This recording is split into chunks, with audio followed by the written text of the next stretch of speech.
بسم الله الرحمن الرحيم. في البداية أحب أشكر إدارة مستشفى المبرة على الميتنج الجميل اللي أتاح لنا فرصة جميلة للدسكشن، وإن إحنا كل واحد الفيلدز دلوقتي بتتقدم بسرعة، فكل واحد عنده فرصة إن هو يقول الجديد عنده إيه ويوري الناس التانية إن كل فيلد الاندوفاسكولار فتح مجال كبير للإنوفيشن والتجديد والريسيرش، فده شيء رائع. وبشكر دكتور عمرو كمال طبعا دينامو الميتنج دوت على الانفيتيشن. ونخش في الموضوع. Dear ladies and gentlemen, may I present to you our 9-month results in Mabara Hospital. دكتور عمرو insisted ان احنا نعرض نتائج بس بتاعت مبرة، فانا ماشي على الكلام بتاعي. 9-month results in Mabara Hospital for catheter endovenous ablation for varicose veins. We'll talk in this presentation about an overview of chronic venous disease, followed by discussing the different treatments, the classic ones and any alternatives. Discuss the evidence for using the new methods and the cost effectiveness. Then we'll present our results for 9-month work in Mabara since we started the endovenous work, and we'll conclude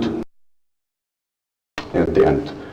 So chronic venous disease includes a wide spectrum of manifestations ranging from the simple varicose veins up to the patients, the problematic patients having venous ulcers and skin pigmentation. When we go towards the advanced stages, of course, the patients usually suffer from increased pain and reduced quality of life. And if you look at the venous drainage out of the lower limb, it's mainly carried by the deep venous system or the deep veins or the big veins. However, it is assisted by the superficial veins, which usually become varicose. And in order for the superficial veins and namely the great saphenous vein and short saphenous vein, to achieve this assistance to the deep veins, they must have a competent valve. Superficial veins has venous valves which should allow a unidirectional flow from down upwards. When these valves become dysfunctional or diseased, they result in reflux, and reflux of blood results in pooling of the blood in the lower legs, which results in increased pressure, causing the symptoms of varicose veins. Usually the valve dysfunction has many predisposing factors, not one factor, but I'm interested to discuss that many people think that varicose veins are asymptomatic or should be asymptomatic and that it's only a cosmetic problem. This is not right. Because patients having chronic venous disease usually suffer from restless legs, especially at night, some heaviness and fatigue, leg or ankle swelling, pain, aching or night cramps, and also burning or itching of the skin, and in advanced stages may also develop skin changes and ulceration. Of course, clinical assessment precedes duplex ultrasound, but the duplex ultrasound can show the reflux clearly where the reversal of flow in the superficial veins occurs, whether in the great saphenous vein or the short saphenous vein. If we look at the prevalence of venous reflux disease, we would be surprised that the worldwide prevalence of venous reflux disease is estimated at 20% of the general population. And this is the cause for varicose vein, the most common cause of varicose veins. Venous reflux disease is 2 times more prevalent than coronary heart disease, and almost 4 times more prevalent than peripheral arterial disease. So if we look at people going to work, we would find that more people lose work time over vein disorders than from arterial disease. If you look at the estimates from the US for people above the age of 40, we'd find that more than 30 million people have chronic venous insufficiency. However, only around 2 million seek treatment, and only 500,000 are treated. Does this pose a question? Why, if more than 30 million people are having the disease, why they are not seeking treatment, and when they seek treatment, only less than a quarter actually is treated? I'll answer this question later in the presentation, but this should raise a question. Are we serving the patient in the best way we can? If we do, why or are not all people having the disease coming to us? If we look at the treatments for venous insufficiency, mainly of reflux, the aim of any treatment for the venous reflux in the superficial vein is to ablate this reflux. This is usually by doing high ligation division and stripping, the classical operation done more than 100 years ago. And even there are some historical papers about the pharaohs doing it. So this operation entails division, just separating the superficial vein from the deep vein and then stripping it out, getting the refluxing bad vein out. And surgery remained for a long time the only available option for treating varicose vein by ablating reflux. However, surgery needs a special setup. Of course, it needs to be done in a hospital setup, inside operating theater, and usually the patient requires regional or general anesthesia to be operated on. And after that, of course, we inflict some wounds in order to get this great saphenous out, and these scars causes some trouble to the patients. And after the operation, the classical wrapped leg in elastic bandage, after which the patient removes it after 48 hours to find his leg full of sutures, hematomas, and ecchymosis. And sometimes it's massive when the great saphenous vein has many branches in the thigh, so it doesn't result in and this is painful actually. The hematomas cause pain. So are there any alternatives to surgery? The answer is yes. As the endovascular advanced in the arterial disease, in treating arterial disease, it also, the modern treatment is endovenous ablative procedures. All the procedures, there are many techniques, but all the procedures are done duplex guided, and they are all minimally invasive. The first one is radiofrequency ablation. This is the machine of radiofrequency and which is connected to a catheter, and simply a puncture is done on the local anesthetic, duplex guided in the great saphenous vein, and then we introduce the catheter till we reach before the deep system. Then we start, after injecting local anesthetic, we start ablating the vein which is causing reflux, and actually this catheter causes burning of the vein in 7 centimeter increments. So the whole ablation procedure itself takes about 3 to 5 minutes.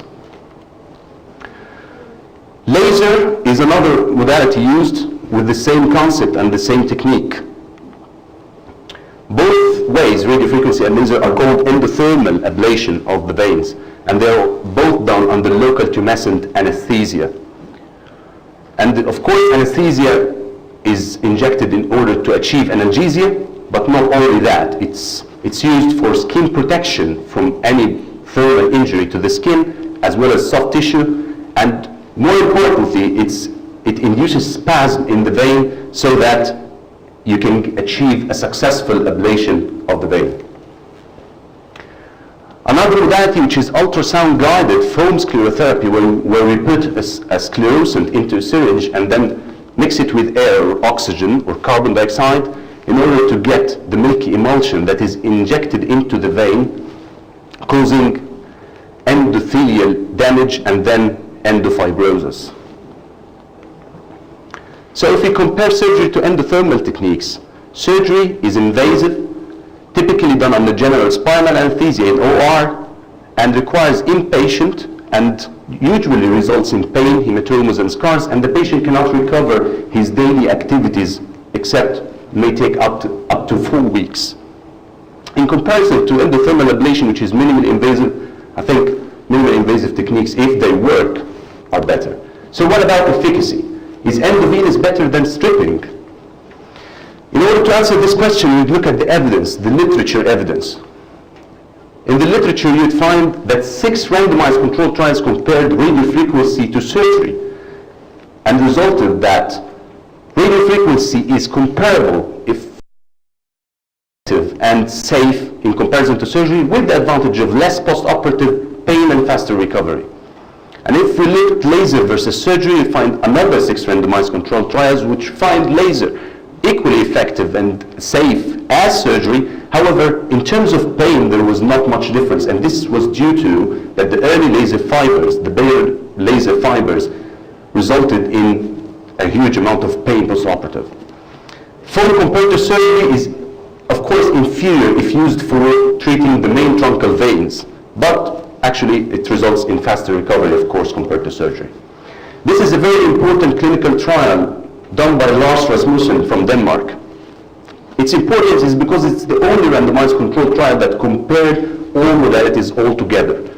You have 4 groups: laser, radiofrequency, ultrasound-guided foam sclerotherapy, and stripping, and they're all homogeneous groups. This study was done on 580 legs in 500 consecutive patients with a 1-year follow-up. The results of this study, if you look at the pain scores over 10 days, you'd find that radiofrequency and ultrasound-guided foam sclerotherapy resulted in faster recovery and the least post-operative pain than laser and stripping. You should note that the new laser fibers, the 1470, they claim that they have the same results, but they're not compared directly to radiofrequency yet. If we look at the complications in the first month after varicose vein treatment, you'd find no major complications except one patient in the foam group and who developed pulmonary embolism, and another patient in the stripping group. And all complications were minor, with the highest complications of phlebitis with foam sclerotherapy. Comparing the failure rates and failure immune recanalization and reflux in great saphenous vein after treatment, we'd find that radiofrequency and laser were comparable and as effective as surgery in eliminating reflux. And the technical failure rate was highest after ultrasound-guided foam sclerotherapy. But you should note that the ultrasound-guided foam sclerotherapy here is used for ablating the truncal veins, which I personally do not use. I usually use it for the tributaries, not the main trunk. So to summarize this study and focus on radiofrequency ablation, if you focus on radiofrequency ablation in the same study, you would find that it had the highest efficacy at 1 year, resulting in reflux-free rate of 95.2%, the least post-intervention pain, and the least time to return to normal activities. And if you discuss the cost, you will also find it cost-effective if you put into consideration the days lost from work.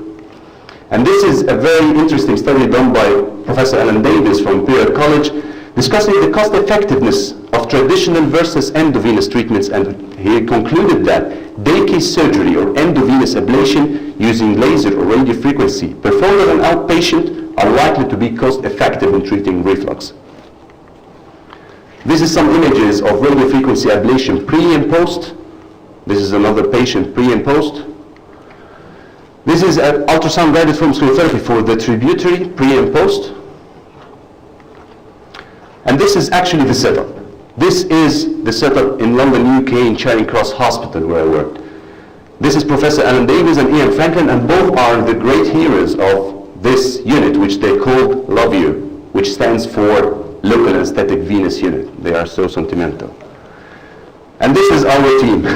This is Dr. Amr Al-Abd and Dr. Tamer Gawish, and we're working together in this unit in Mubarak. So let me present our 9-month results in Mubarak Hospital. Our protocol entails pre-operative history-taking, clinical examination, and duplex examination done by Amr. With or without, sometimes we need to do direct CT venography when we suspect that there is a problem in the deep veins. The post-operative protocol follow-up, usually clinical and duplex scan done at 2 weeks and at 2 months. The technique itself, we just straightforward, we do the patient after the duplex scan, we schedule the patient, and then we advance local anesthesia and catheter advance. We advance the catheter into the 2 centimeters just below the grades at the saphenofemoral junction, and then we exsanguinate the vein and inject local tumescence, and then after treatment we start ablating, and then compression and post-operative catheter ablate 7 centimeters every shot, and it takes 20 seconds to ablate 7 centimeters. So in 9-month period, we treated 29 limbs and 23 lateral, 6 were bilateral, 9 males and 14 females. Only 1 patient was converted to surgery, but we did not even try to introduce a catheter into this lady. She was an old lady. She was extremely irritable even after injection of local anesthetic. she could not tolerate the injection, the local anesthetic itself. So we did not introduce the catheter, and we converted it to surgery. One patient, another patient with bilateral reflux was postponed because he had an entity called small spastic refluxing vein. His vein goes into spasm very easily, so it was difficult to cannulate it. So we postponed this patient for 1 week and then done successfully. Therefore, 28 limbs were treated successfully, 24 radiofrequency patients, and 4 ultrasound with ultrasound-guided film sclerotherapy, 4 tributaries. Also, ambulatory phlebectomy means microphlebectomy was done in 2 patients in concomitance with radiofrequency. All procedures done under local tumescent anesthesia, all duplex guided, all done in the radiology department in ordinary ultrasound-equipped room. Post-operatively, we prescribed non-steroidal anti-inflammatory drugs, but the majority of patients did not need it. Only 2 patients required NSAIDs for 2 days only. The 2 weeks duplex follow-up showed done till now for 22 out of our 24 cases. 2 cases still didn't pass the 2 weeks time. Showed complete obliteration in 21 patients.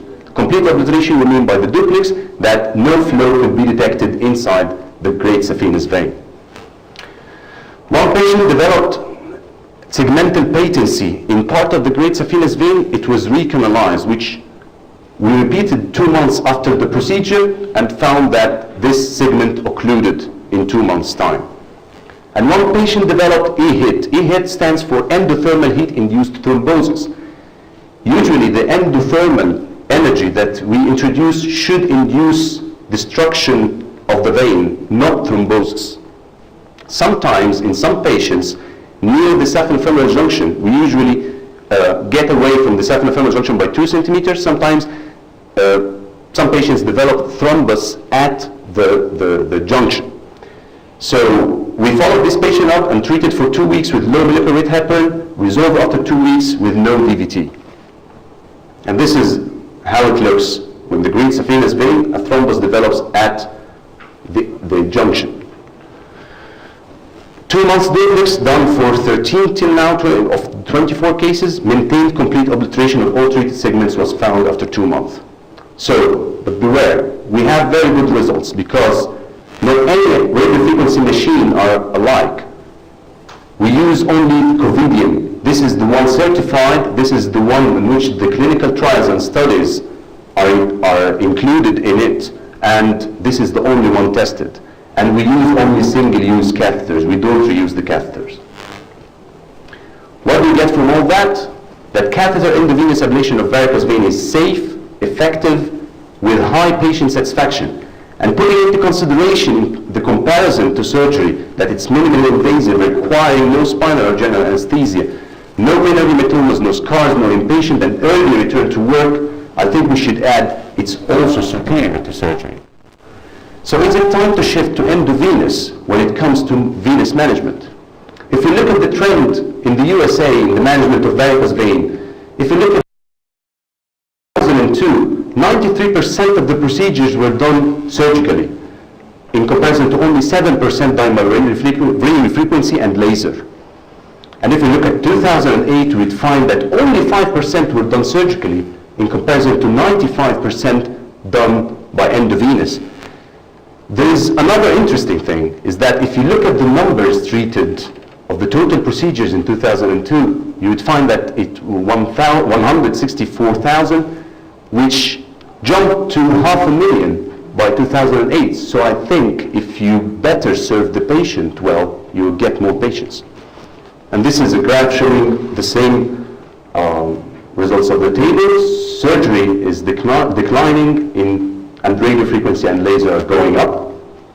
And if you go to the guidelines, the Society of Vascular Surgery and American Venous Forum guidelines said that we recommend endovenous thermal ablation rather than surgery of this, for treating the saphenous vein. This is a grade 1B recommendation.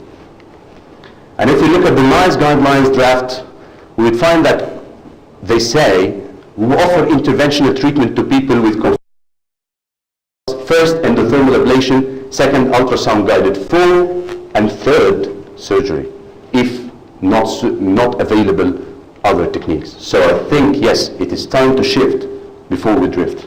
Thank you very much.